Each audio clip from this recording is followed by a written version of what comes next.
Assalamualaikum warahmatullahi wabarakatuh. Halo semuanya. Kenalkan kami dari kelompok 2. Di sini kami akan menjelaskan tentang notasi Box-Jenkins dari mata kuliah Teknik Proyeksi Bisnis. Nah, pertama, saya akan mengenalkan tentang kelompok kami. Ada saya sendiri, itu Ahmad Iksan, lalu ada Selin Kristiana, dan Dinda Nurulita Sari, kemudian ada Fika Nuratul Farida, dan Teh dan Nabila Nur Anfalika. Jadi, apa sih Box-Jenkins itu? Nah, Box-Jenkins itu salah satu teknik peramalan model time series yang hanya berdasarkan perilaku masa lalu variabel yang diramal. Nah, model Box-Jenkins ini secara teknis dikenal dengan ARIMA, yaitu Autoregressive Integrated Moving Average. Kenapa Box-Jenkins menggunakan model ARIMA? Karena variabel ekonomi yang diteliti itu sulit dijelaskan oleh teori ekonomi. Nah, notasi Box-Jenkins ini ada 3. Ada P, D, dan Q. Di mana P itu derajat autoregresif, dan D itu derajat perbedaan diferensial, dan Q adalah derajat rata-rata bergerak atau moving average. Jenis model Box-Jenkins ini ada 4. Yang pertama ada AR atau model autoregressive, yang kedua ada moving average atau MA, yang ketiga ada autoregressive moving average atau ARMA, dan yang terakhir ada model autoregressive integrated moving average. Model autoregresif. Model autoregresif ini biasa disebut dengan singkatan model AR. Merupakan model yang menggambarkan bahwa variabel tersebut dipengaruhi oleh nilai variabel tersebut pada waktu yang lampau. Nah, klasifikasi model AR ini adalah model di mana model random weight series-nya, yaitu model di mana satu data deret waktu, yaitu YT, mengandung unsur rata-rata hitung dan unsur kesalahan random yang bebas dari masalah autokorelasi. Nah, Jenkins ARIMA ini dirumuskan menjadi variabel terikat sama dengan rata-rata hitung ditambah dengan nilai residual pada periode tertentu, pada periode waktu tersebut. Yang kedua adalah model moving average. Nah, model moving average ini biasa disebut dengan model MA. Merupakan model yang menggambarkan bahwa variabel tersebut dipengaruhi oleh nilai residual waktu yang lampau. Di mana model umum MA ini rumusnya yaitu nilai variabel dependen pada waktu tersebut sama dengan konstanta ditambah nilai residual pada periode waktu tersebut dikurangi M1E1 kurang 1 dikurangi M2T kurang 2 ditambah dengan selanjutnya yaitu sampai dengan MG-ET kurang Q, di mana ET ke-1, ET ke-2 atau ET Q itu adalah nilai residual sebelumnya. Selanjutnya yaitu model autoregresi moving average. Nah, atau biasa disebut dengan singkatan model ARMA, digunakan untuk memprediksi variabel terikat yang digabungkan antara model AR dan MA. Dari model AR, MA, dan ARMA ini mensyaratkan bahwa data deret waktu yang diamati mempunyai sifat stasioner, di mana data deret waktu atau time series ini dikatakan stasioner jika memenuhi 3 kriteria. Yang pertama adalah jika data deret waktu mempunyai rata-rata. Yang kedua, jika data deret waktu mempunyai varian, dan yang ketiga, jika deret waktu mempunyai kovarian yang konstan. Lalu yang keempat, selanjutnya yang terakhir adalah model autoregressive integrated moving average atau biasa disebut dengan ARIMA. Nah, ARIMA ini merupakan kombinasi dari model AR dan model MA, sehingga model ini yang menjadi variabel bebasnya, di mana nilai sebelumnya dari variabel dependen dan nilai residual dari periode sebelumnya. Data dari waktu yang tidak memenuhi kriteria model umum ARIMA yaitu ada nilai variabel dependen pada waktu tersebut ditambah A tambah B1YT1 dikurang 1 ditambah B2YT kurang 2 selanjutnya sampai dengan BPYT kurang P atau M1ET dikurang 1 sama dikurang dengan M2ET kurang 2 dan selanjutnya, di mana ET1, ET2, ET sampai dengan Q itu adalah nilai residual sebelumnya. Notasi model ARIMA ini ditentukan oleh jumlah periode variabel independen, baik dari nilai sebelumnya dan variabel dependen maupun nilai residualnya. Selanjutnya yaitu teknik metode Box-Jenkins. Berikut ini merupakan gambar flowchart metode Box-Jenkins. Yang pertama yaitu ada proyeksi penjualan. Di dalam proyeksi penjualan ini dibagi menjadi 2, ada proyeksi kebutuhan dan bahan baku, dan yang kedua proyeksi kebutuhan spesifikasi dan jumlah SDM. Kemudian di antara keduanya ini menghasilkan proyeksi kebutuhan modal dan proyeksi laba. Selanjutnya yaitu asumsi metode Box-Jenkins. Data deret waktu yang akan dianalisis dan diramalkan itu bersifat stasioner. Secara intuitif, data dikatakan stasioner jika data tersebut berfluktuasi secara random di sekitar nilai rata-ratanya. Kemudian, nilai rata-rata dari variabel yang diteliti berfluktuasi di sekitar nilai 0 yang tetap. Selanjutnya yaitu tahap penerapan model Box-Jenkins. Di sini yang pertama yaitu pembentukan model umum dan uji stasioneris data. Kemudian identifikasi model tentatif atau model ARIMA. Kemudian estimasi parameter model tentatif. Selanjutnya uji diagnostik atau ketetapan model. Dan yang terakhir gunakan model untuk peramalan. Selanjutnya ada skema pendekatan Box-Jenkins. Nah, pada skema pendekatan Box-Jenkins ini dibagi menjadi 3 tahap. Yang pertama itu tahap identifikasi. Rumuskan kelompok model-model yang umum, kemudian penetapan model untuk sementara. Pada tahap 2 yaitu tahap penaksiran dan pengujian.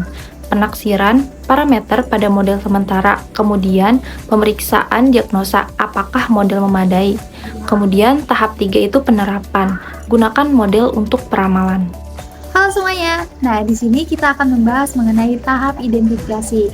Nah, pada tahap identifikasi model tentatif terdapat 2 hal yang perlu dilakukan.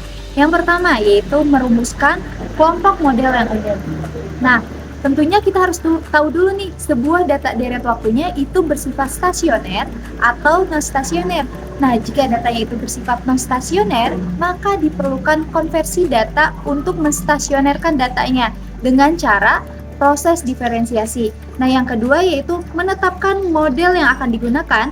Nah, penetapan ini digunakan dengan cara membandingkan koefisien autokorelasi atau ACF dengan autokorelasi parsial atau PACF dari data dengan mode ARITMA untuk menentukan model yang paling sesuai.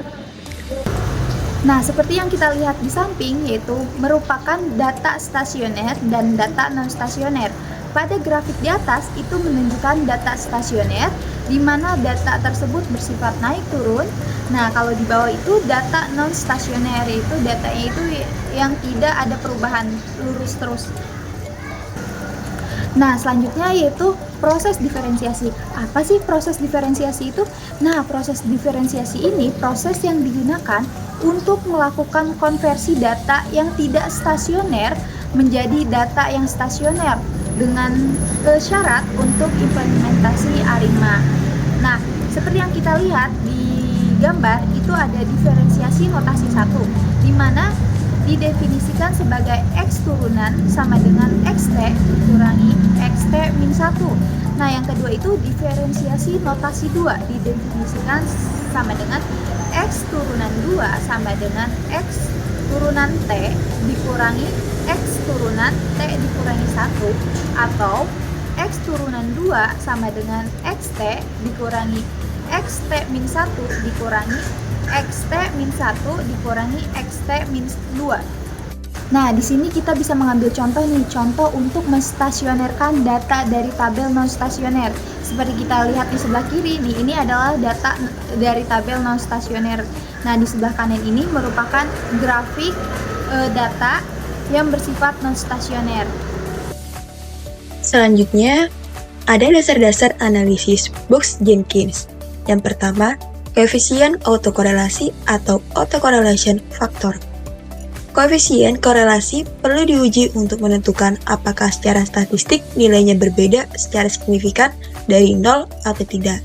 Kemudian yang kedua ada koefisien autokorelasi parsial atau partial autocorrelation factor.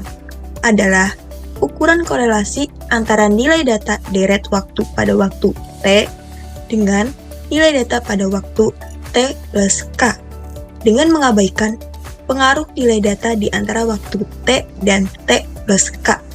Secara sistematis, partial autocorrelation factor dilambangkan dengan notasi P kurung buka K kurung tutup yang merujuk pada korelasi antara XT yaitu nilai data pada waktu T dan XT plus K yaitu nilai data pada waktu T plus K dengan syarat bahwa nilai-nilai antara XT plus 1 hingga XT plus K min 1 sudah diketahui atau tetap konstan. Secara lebih terinci, Ini berarti kita mengukur seberapa kuat hubungan antara nilai variabel pada waktu T dan pada waktu T plus K, dengan asumsi bahwa semua nilai di antara kedua waktu tersebut diketahui dan tidak berubah. Tahap selanjutnya adalah tahap estimasi. Pada tahap estimasi, parameter model tentatif terdapat beberapa langkah yang dilakukan. Yang pertama, melakukan estimasi parameter terhadap model ARIMA sementara yang telah ditentukan. Yang kedua, menghitung nilai residual mean square error atau varian dari error sebagai perangkat pembanding untuk memilih model ARIMA yang paling sesuai. Residual mean square error didefinisikan oleh yang mana N adalah jumlah residual dan R adalah jumlah parameter yang diestimasi. Kemudian selanjutnya ada tahap diagnostik.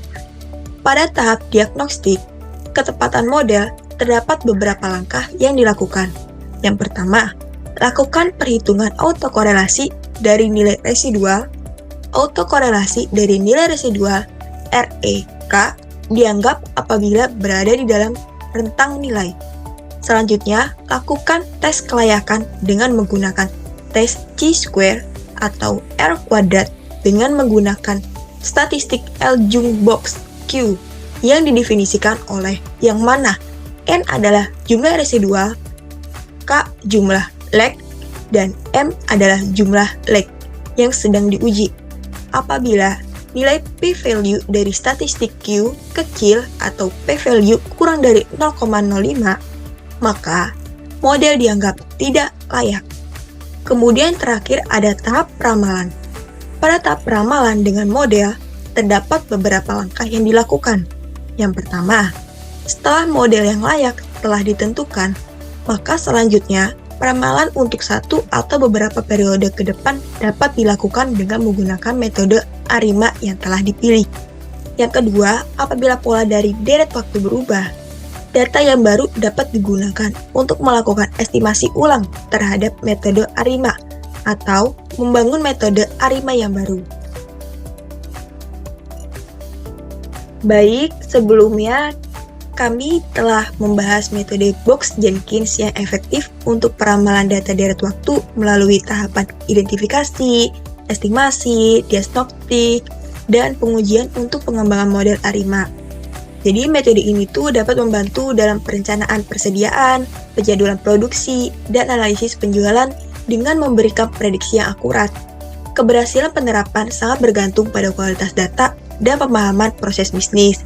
Kami harap presentasi ini memberikan wawasan yang berguna untuk implementasi metode Box-Jenkins dalam meningkatkan akurasi peramalan dan mendukung strategi bisnis yang lebih baik. Terima kasih dan sampai jumpa.